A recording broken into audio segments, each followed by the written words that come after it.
Hey guys! So I was gonna do a whole video about just my symptoms, what I get, because it's not just like, oh, your joints hurt, oh, that must suck. It's everything. So I've written an entire A4 sheet of paper, just not even like notes about them, just the symptoms that I get. And to make it even better, my knee went and tried to escape from its socket yesterday. So that's currently really, really hurting, and on a nice stool in front of me with my nice brace on it again. We've heard about the sheer amount of braces that I have. It's a ridiculous amount, but my knee brace is coming in handy to try and keep my knee in its socket. So that really hurts. It's not quite dislocated yet, but it keeps trying, so I thought I'd basically try to go for a top to bottom thing of symptoms, starting with headaches. I get really bad headaches that sometimes verge onto migraines. I have to lay down in a room in the dark and just have like migraine strips on my head and try not to throw up. Try not to cry because then you tense your head and then it hurts more. I hate headaches. I have like almost a constant headache, even if it's not as bad as a migraine. These get set off by white lights. So I like a soft yellow light. White lights make me get migraines. If I've been doing too much and I'm just super duper tired and there's like lots of things going around, and it kind of links to my sensory overload, which is actually next on my list, because that can cause some of my migraines, because with my sensory overload issues, it basically means that I take in too much information.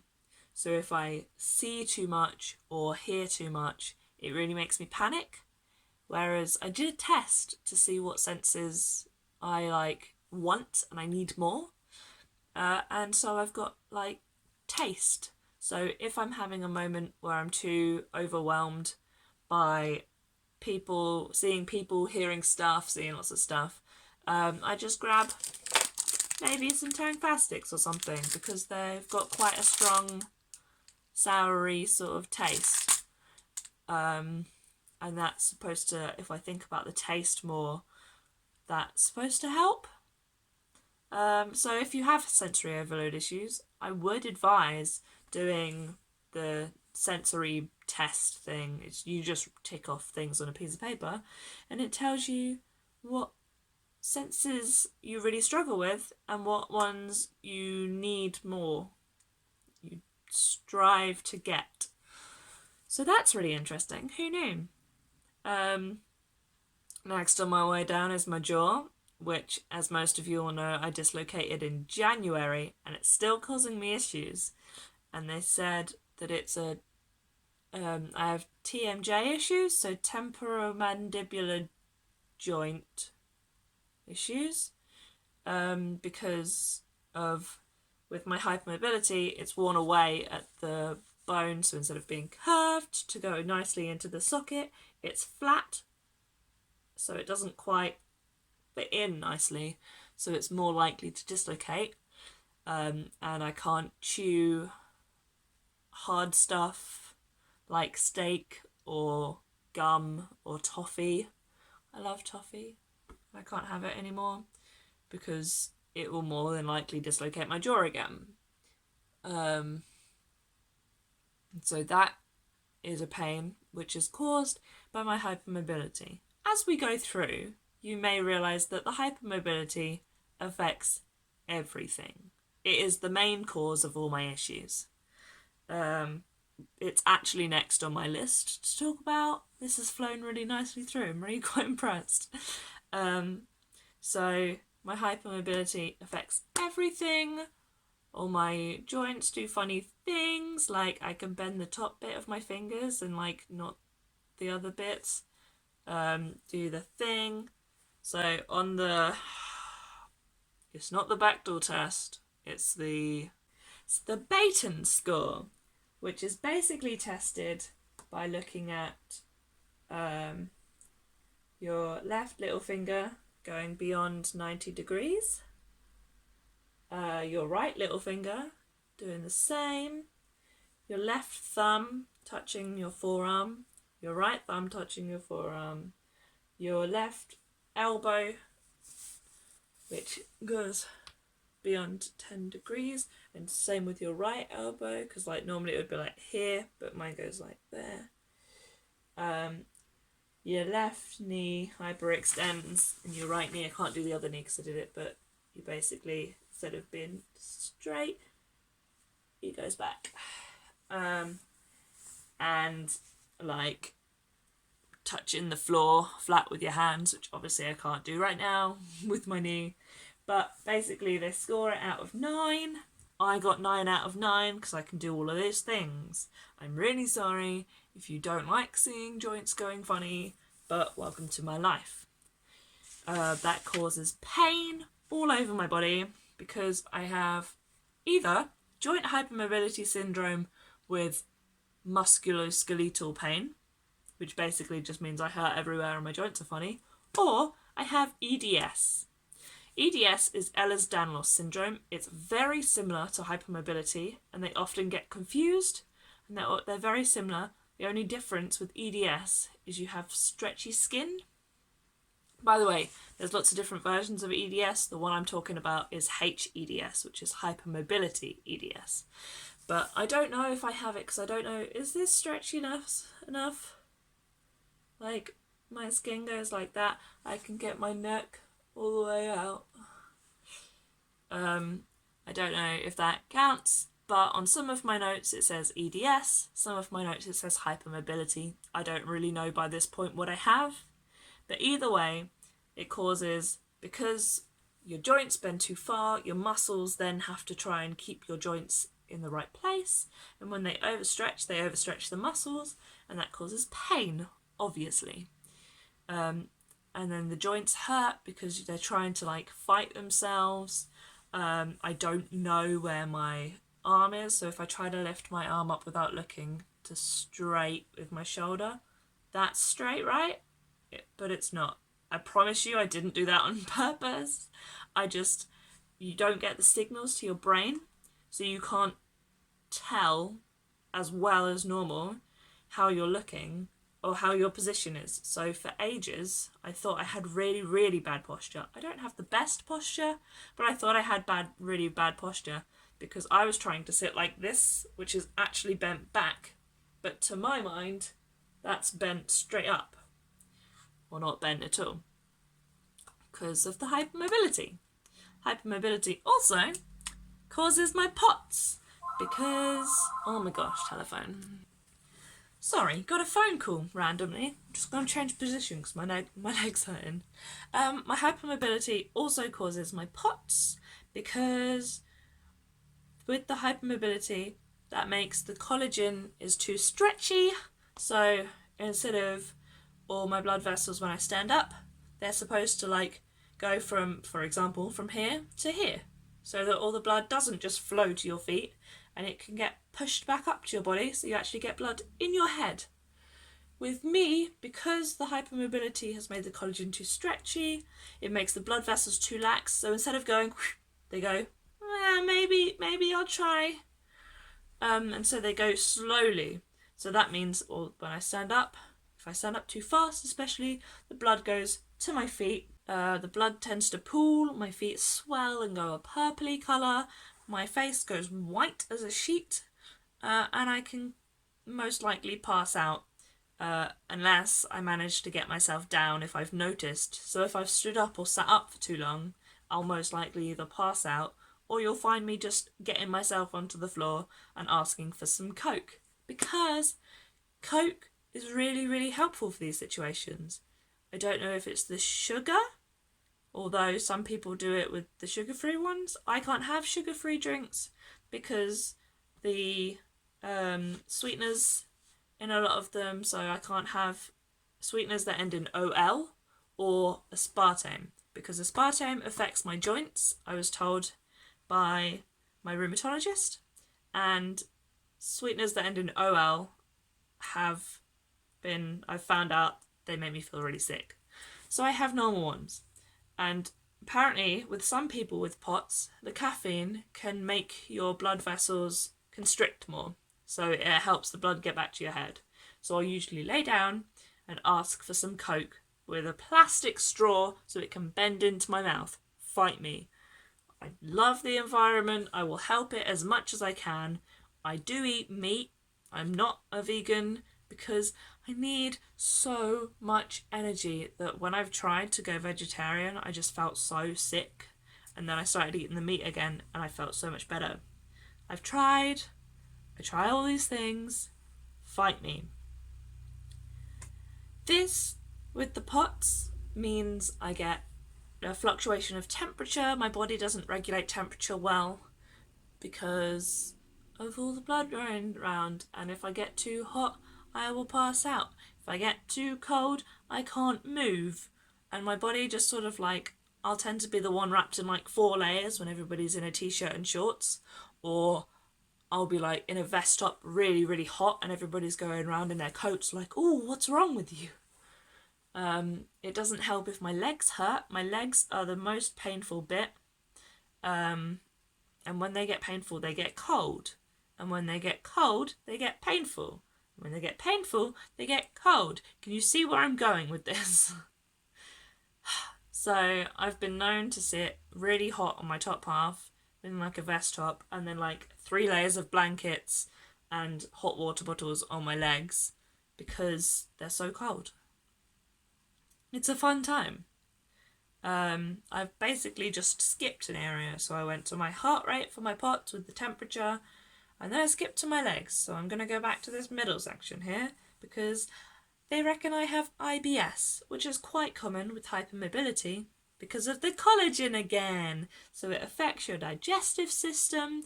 Because the collagen is too stretchy, your digestive system just goes, nope, no thank you. So I struggle to digest, as I've said before, sweeteners that end in OL, wheat, and milk, or lactose, because I have lactose-free milk and it's still okay. So those are the things I know for sure. I think bananas also make me sick, and there's something else that I haven't quite worked out yet. I have tried the FODMAP diet to try and work it out. It was a lot of effort and I really struggled, especially going out places because you can't eat anything. And I basically skipped a bunch of the steps, and so I never found out what the other thing was. My hips are also a big pain. I mean, all my joints come out a little bit and sublux. So a subluxation is a partial dislocation. So it doesn't quite come out fully. It just comes out a bit and then pops back in. And that happens the most in my hips. So when I stand up, they're likely to like wiggle a bit, and I can sometimes fall because of that. Back to my legs, they are quite weak after my time in the hospital. They got better, but they still really hurt and I'm really wobbly.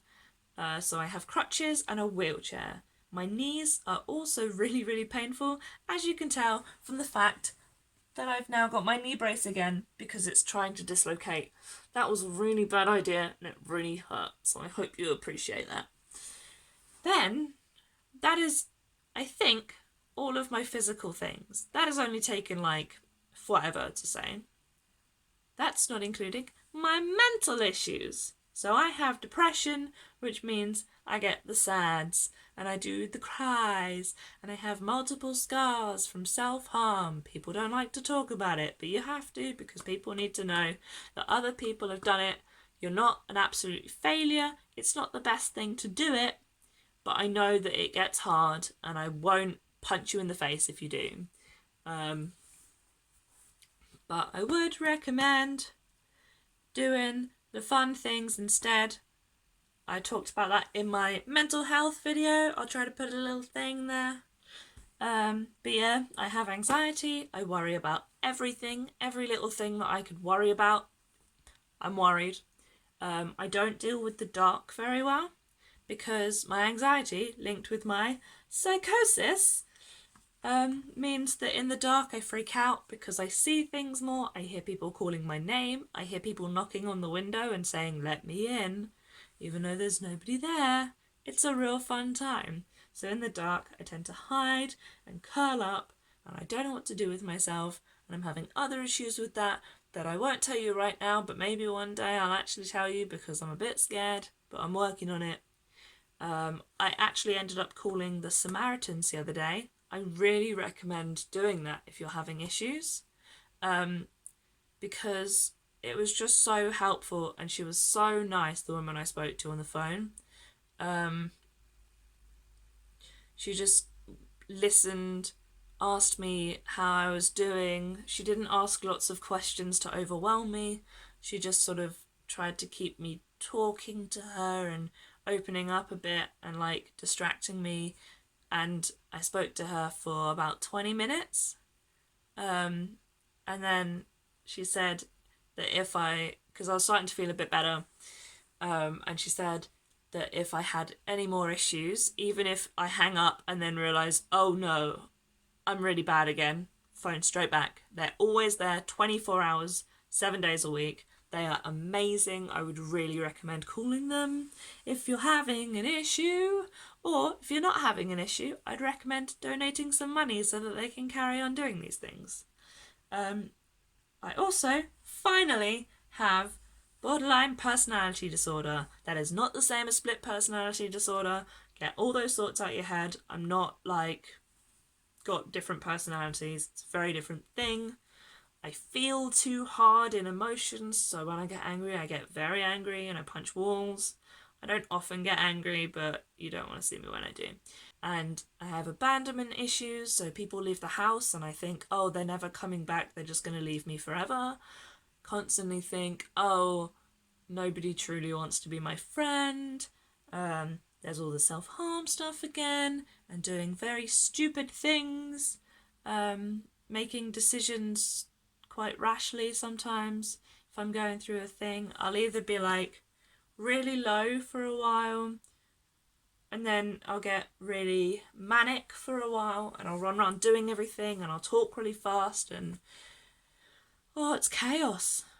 Utter chaos. But getting there.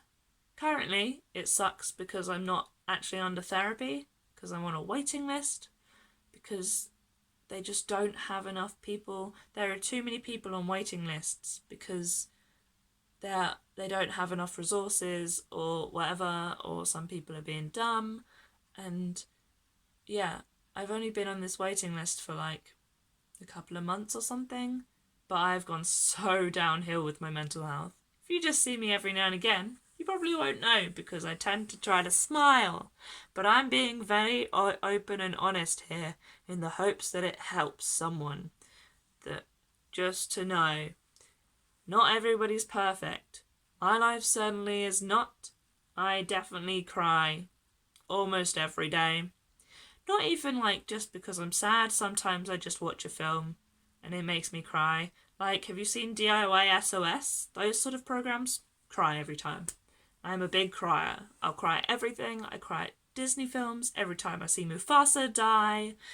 But also when I'm just feeling low and rubbish and like nobody wants to be my friend and all of that stupid stuff, which is ridiculous. And I know it's ridiculous, but mental health, right?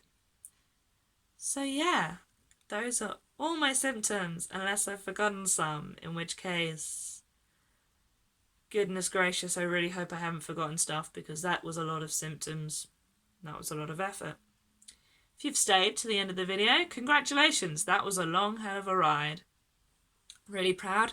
Thank you very much for being very supportive, lovely people. I love you all. Please give me cuddles all the time. Except when I'm having a sensory overload issue, then please do not. I love cuddles. I do. I appreciate all the cuddles. Special thank you to everybody who has helped me when I fall and then I have to sit there, like last night when I fell and I just had to sit there for ages before I could like straighten my knee out to make sure that it didn't fall out of its socket. Thanks, friends. And thanks to the friends that let me joke about stuff, because being serious will get you nowhere. How can you tell that I'm so tired right now? My eyes are barely open. I slept solidly last night. I've slept great the last few nights, and I'm still shattered. That was another symptom that I missed. Chronic fatigue. It's not chronic fatigue syndrome. It's just chronic fatigue. I'm so tired all the time. I sleep way too much. I have naps quite regularly. And sleep loads. I also get nauseous and dizzy. I missed that one as well. Oh, good times. Yeah. See you later, guys.